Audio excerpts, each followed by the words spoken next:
Como se cita tanto la Constitución, algunas cosas. La Constitución no dice nada de la lista más votada. Ni siquiera dice que el presidente del gobierno tenga que ser un diputado. Lo que pone es que el rey propone un candidato y el Congreso lo vota. Eso no es llevar al límite la Constitución, eso es la Constitución. Votan los diputados.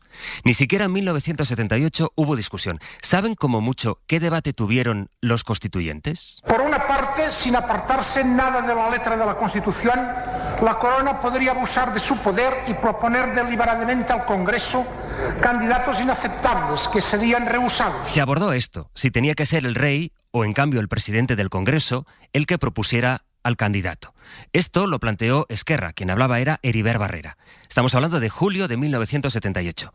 Y verán, Miguel Herrero y Rodríguez de Miñón, uno de los ponentes de la Constitución, le contestó así en ese mismo pleno. Que el rey, previa consulta con líderes democráticos, lo que hace es proponer a la Cámara un candidato. El hecho de la existencia de una investidura de la Cámara antes del nombramiento da todo el aval democrático a esta competencia habitual en los monarcas parlamentarios. O sea, al haber una investidura que vota el Congreso, es textual la frase: todo el aval democrático. Nadie cuestionó el modelo, que está basado en la representatividad. Y esa es la clave de nuestro sistema.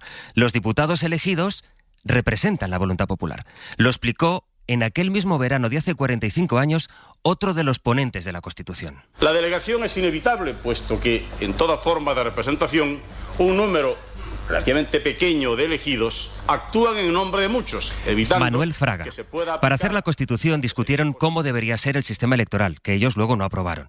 Discutieron si al rey le haría falta un consejo de asesores. Pero nadie discutió que preside el gobierno quien tiene el aval democrático de la Cámara, que es lo que ocurre en las comunidades. Hoy puede debatirse con quién se pacta, cómo de estables, transparentes y fiables son esos pactos, a cambio de qué se hacen. Pero eso es otra historia.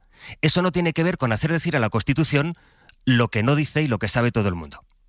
Pero en fin, no tendría sentido que hiciera falta leer la Constitución a quienes se definen como los más constitucionalistas. Son las 8 de la mañana, las 7 en Canarias.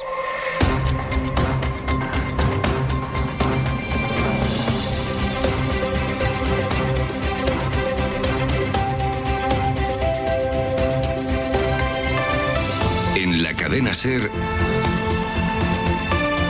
Hoy por Hoy, con José Luis Sastre. Hola, buenos días. La política avanza poco a poco hasta que llegue el día 17, que va a ser cuando se constituyan las Cortes y tengamos un primer mapa del momento con los pactos, si los hay, para presidir el Congreso. Por lo pronto, sin embargo, el escenario se va clarificando algo, porque cada uno ha escogido su camino. Lo ha hecho Pedro Sánchez con el vídeo que mandó el PSOE ayer, confirmando que, llegado el momento, intentará una mayoría parlamentaria que le dé la investidura. Toca ahora traducir esa mayoría social en una mayoría parlamentaria en el Congreso de los Diputados, y es lo que vamos a hacer en cuanto se constituyan las Cortes. Trabajar para lograr una investidura que nos permita seguir avanzando 4 años más. Y ha escogido su camino Alberto Núñez Feijóo, que, aunque mandaba la carta a Pedro Sánchez, en realidad se reunía en secreto con Santiago Abascal, algo que confirmó Vox, después de que, al ser preguntada directamente un poco antes, la portavoz popular Cuca Gamarra se hubiera quitado así la pregunta de encima. Nosotros, cuando tengamos algo que comunicar y se den algunos pasos, seremos transparentes. Este es un partido que además está siendo la gran diferencia entre el Partido Popular y el Partido Socialista, entre Alberto Núñez Feijóo y Pedro Sánchez, es que con nosotros no hay pactos ocultos ni conversaciones. Feijóo ha escrito que no dejará que se margine a millones de españoles ni que se convierta en minoría a la mitad de los españoles. Lo escribió así, la mitad de los españoles. Ayer el presidente de UPN, que piensa apoyar a Feijóo, descargó una dosis de realismo sobre las cuentas que echan en el Partido Popular. Es Javier Esparza, hablaba en Antena 3. El señor Feijóo no va a ser presidente en ninguno de los escenarios. Eso es algo que creo que lo sabemos aquellos que estamos en el ámbito de la política. El señor Feijóo va a tener más votos en contra que a favor, desgraciadamente, la verdad, esa es la realidad.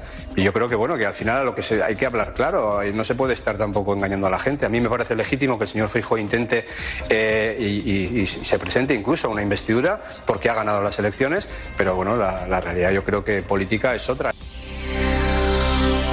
David Junquera, buenos días.